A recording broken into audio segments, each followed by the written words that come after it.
Olá, galera, tudo bem com vocês? Para quem não me conhece, eu sou o Diego Porta, sou acadêmico advisor da Efígie e hoje eu venho contar para vocês um pouquinho sobre um programa muito bacana que a Universidade da Califórnia, Riverside, está trazendo para vocês essa grande oportunidade.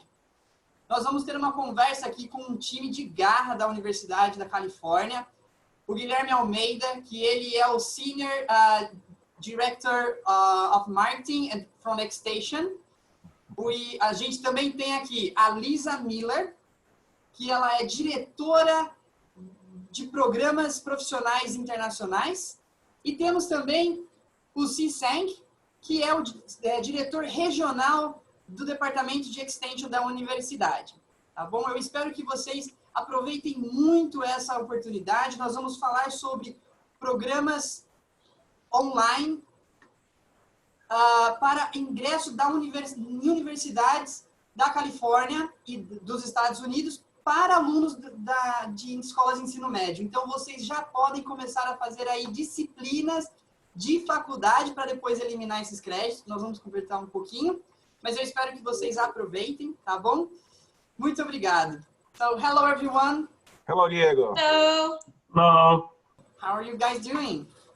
Excellent, thank you. We're doing great. Doing fine, thank you. That's amazing. Thank you for having us. Appreciate it. Thank you. Thank you. So, Guilherme, we start with you first. So, can you tell us a little bit more about this opportunity that we are presenting to the Brazilian students, the online university courses for international high school students? Yes, and I will have also Lisa and C also help me out with this.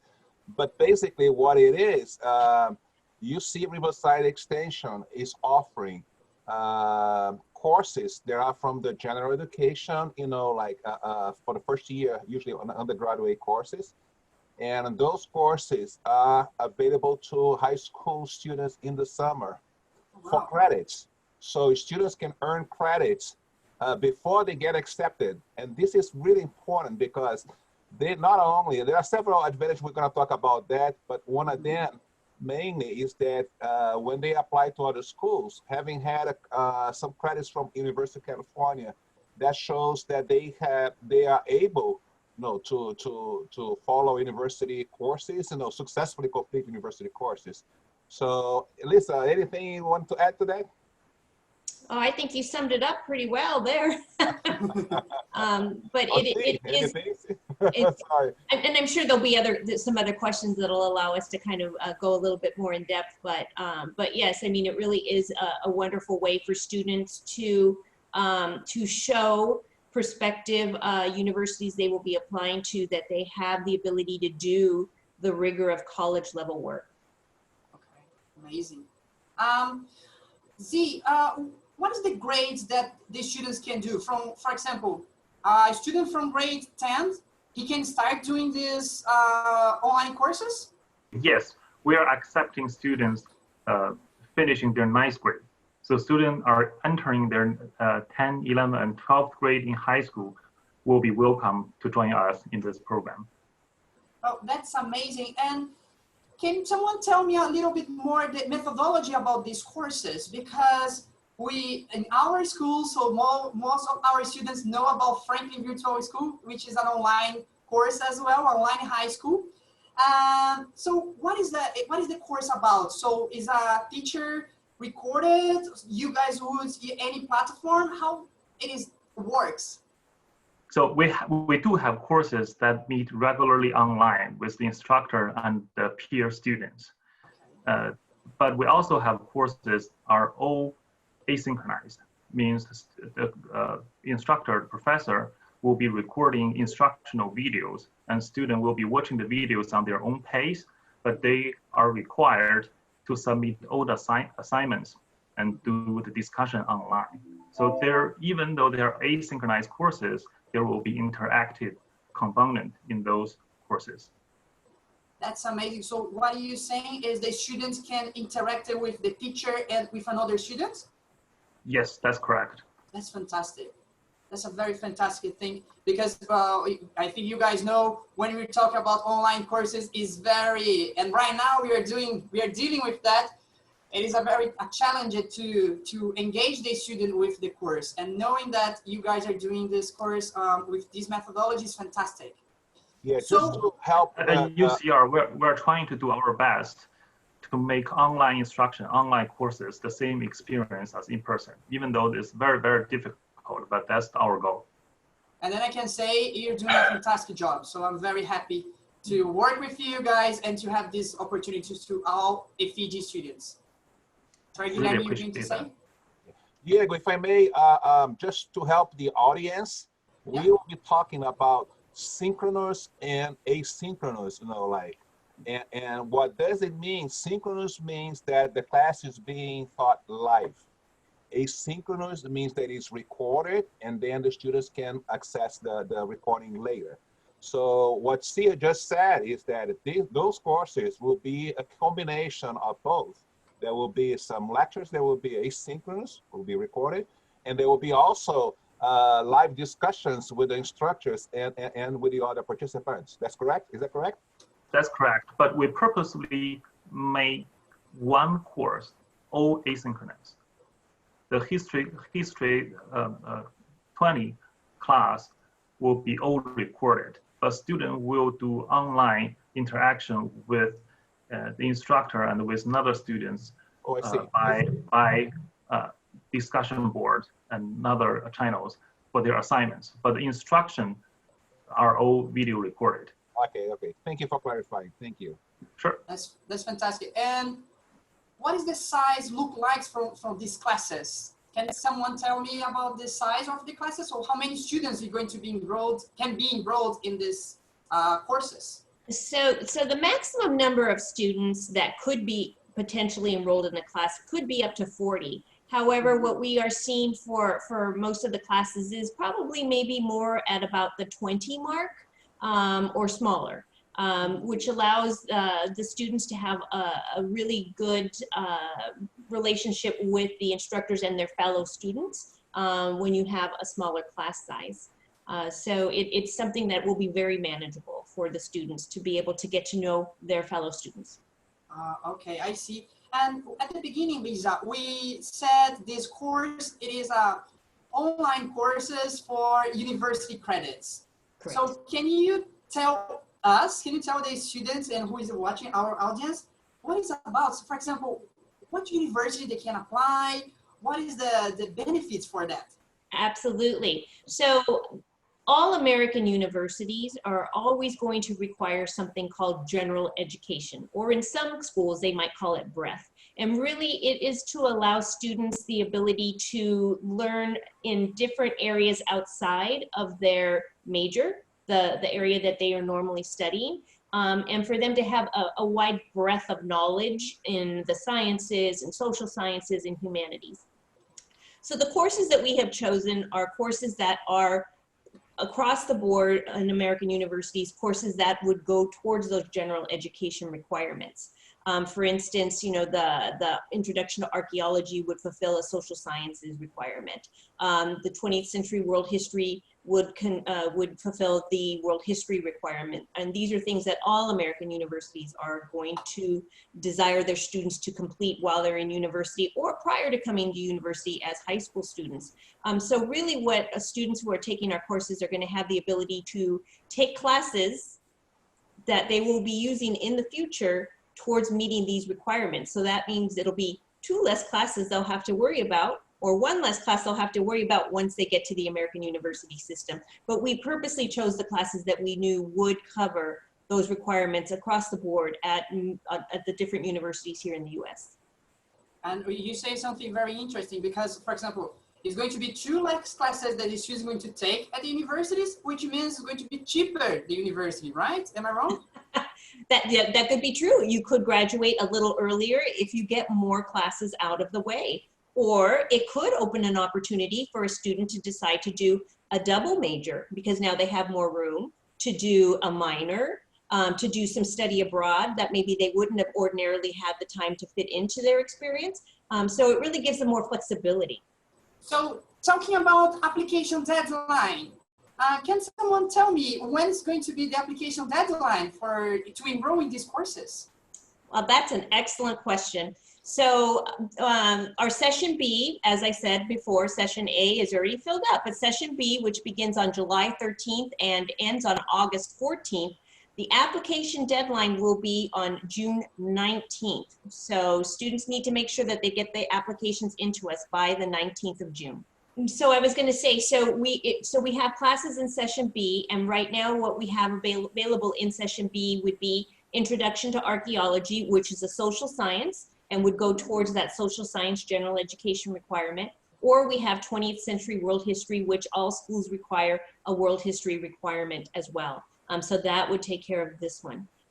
We have the potential maybe of an additional science class, but that hasn't been finalized yet. So I don't want to necessarily promise that one, but if that gets finalized, then I know there's a lot of students who'd be very interested in the science course as well. Okay, I see. But besides the science that are not finalized yet, and the archaeology and the 20th century, is there another course that the student can take? So one of the things that we are looking at, and I know that there's also administrators and school counselors that are watching this video as well, we have the opportunity to offer some of these classes to closed cohorts for specific dates. So we do have, for instance, Intro to Ethnic Studies. We also have a macroeconomics class. So if those classes are of interest, right now they're offered in our session A, which is filled. But if those classes are of interest, we have an opportunity to build a second cohort for those classes as well. And we know those are areas that people are very interested in taking. Okay, I see. And talking about requirements, what are the requirements for a student to enroll in one of these courses? Okay, so for students who are finishing their 9th year, getting into 10th grade, we require a little bit higher GPA. That will be 3.5 on a 4.0 scale. And for students who are entering 11th and 12th grade, and we can lower it to 3.0. Okay. And also for international students whose native language is not English, well, we will take TOEFL, IELTS, and Duolingo, right, Lisa? Yes, so the TOEFL is an 80, 550 for the paper-based test, IELTS is 6.5, and then Duolingo, which I think many people are actually using right now for qualification, Duolingo score of 100. So again, you know, 10th, 11th, and 12th graders, this is an excellent opportunity to be able to get some college credits out of the way, and it'll look great on a college application. I know, it sounds perfect, but some of my schools here, some of the Efígie's partners, they do offer Cambridge. So most of the students, they get like the Cambridge certification. Can Cambridge be English proficiency requirement? We can take a look at that. That is an opportunity. If we have a number of students who would like to use that, then we can go ahead and get back to you with what the equivalency for Cambridge would be, because we do have that charted out. Amazing. And how about Franklin students who are American students? They are doing American credits. Do they need to show the English proficiency? No. No, if they're American students. If they're American students, no. See, Franklin students, that's another opportunity for you guys. So when we talk about UCR, for example, is there special benefits for the students who does this extra credits, the online credits at the high school and go to apply for UCR? Absolutely. So these are all UCR courses that would be fully transferable upon admission towards the UCR breadth or general education requirements. So already, again, you have a couple of classes out of the way. So again, you know, one of the benefits of this also is the fact that this is taught by UCR faculty and adjunct, and these faculty are teaching all to the standards of UCR. So somebody who would be coming into UCR would be very familiar with what the academic rigor would be. No worries, Lisa. And also, Lisa, no worries. Sorry guys, can we just go back for the question? No worries, Lisa. No worries at all. It happens all the time here with me. We are working from home, so. Yeah. I have my babies outside as well, so don't worry. I have a Dash Hound here and a Jack Russell who I love and it drives me crazy, so no worries. Yes, I didn't realize. I thought I had kicked him outside, and apparently not. Okay, so can we just go back for the question? Yes. Okay. You want to restate it again? Yes, no, that's okay. So when we talk about UC Riverside, so when the students do these online courses and online credits from you guys, do they have an extra or a special benefit to apply directly for UCR? So that's a really great question. And these are UCR courses. So they are fully transferable as UCR credits to campus should they be accepted into our programming. Another added benefit is the fact that they would be familiar with the type of curriculum that we teach, the rigor at which we teach. So this would only add to the success of the student within UCR. Okay, great. When is the application deadline for, I know you guys have already told me that the session A has already finished. So guys, we have to hurry to get the opportunity. When's going to be the application deadline for the session B? So for session B, the application deadline is July 10th. So you have a little bit of time, but I wouldn't wait too long because as you saw, session A filled up. So we want to make sure that session B doesn't fill up before you get those applications in. Yeah, definitely. And talking about prices, guys. For example, how much is a course and how courses a student can take because they have 1 month. And can they take more than one course and how much is going to be? So the program fee is $960 for a course.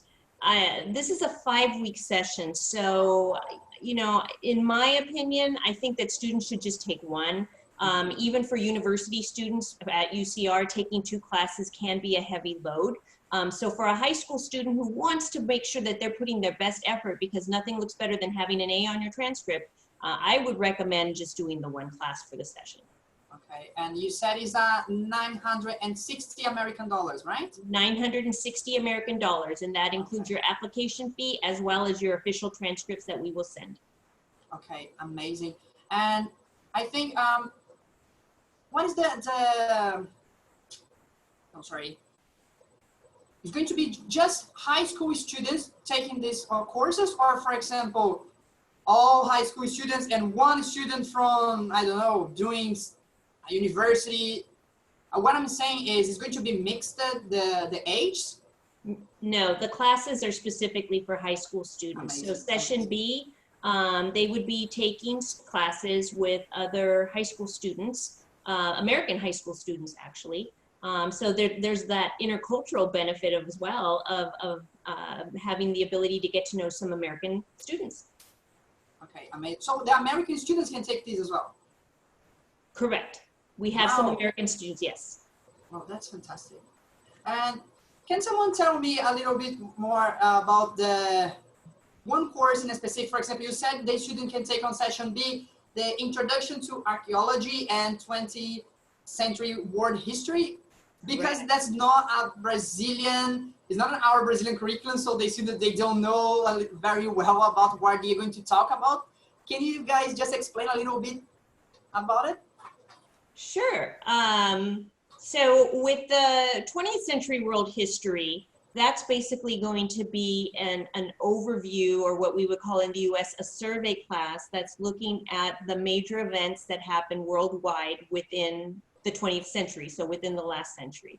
Major topics that they would be looking at would be things like World War I, World War II, the Cold War, everything that pretty much sets the stage for the world that we live in today. Is what these students will be covering, and it won't be localized to just Western history or American history. It's looking at it from a worldwide perspective. So that is something that virtually every American university requires students to complete, is a world history class.